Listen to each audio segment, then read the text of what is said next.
As a teacher, I love using Simbi to find the best books for my students and to motivate them to read more often. I can track their activity online, listen in, and give them feedback. So, what I do is I go to the Simbi library here. I can select the grade level that my students are reading at.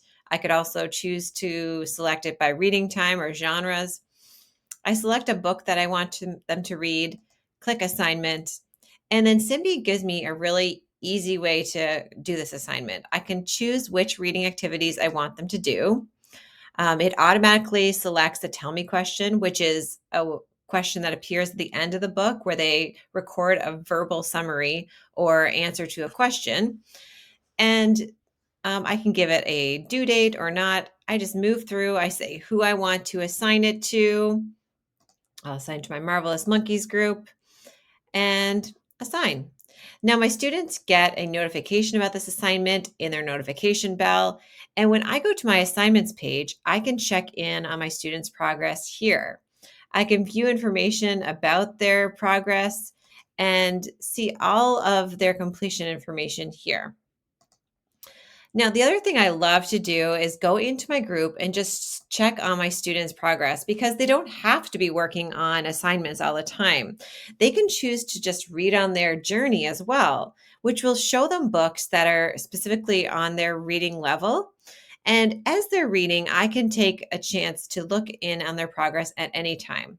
I can do this through my group and just either going right into their listen in here through a link, and in this listen in, I can actually see a running record of their progress. So I see in red and green highlights which words they got correct and which words they did not. That helps me prioritize my listen in so I can know which students need a little bit more attention. I can click play to hear them reading the book. And on every page, I have the chance to leave feedback. So I can record myself giving them verbal feedback.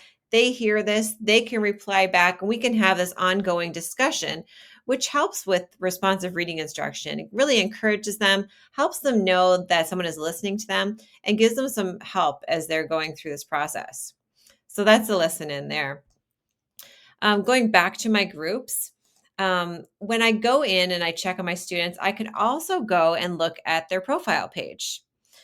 So again, if I'm inside my group here, I can click on view profile and I can see the students' most recent activity here. So on their profile page, I can see how many stars they've earned, see their lovely Symbian, how much total reading time they've done, what's happened with them this week, books they're currently reading, books they've read already. I can go in and quick listen to these there as well. And if they've published any narrations, they would appear here as well. So this is the same thing that the learner sees for themselves, which keeps them motivated to be reading more often. I also have a dashboard, which is a way for me to see all of my students at once. It kind of organizes all of my students. So if I go to the Learners tab, for instance, I can see all of my learners here and just have a quick check-in on their activity, flagging any students who are inactive. So these are just some of the reasons about why I love using Simbi with my students, and I hope you check it out for yourself as well.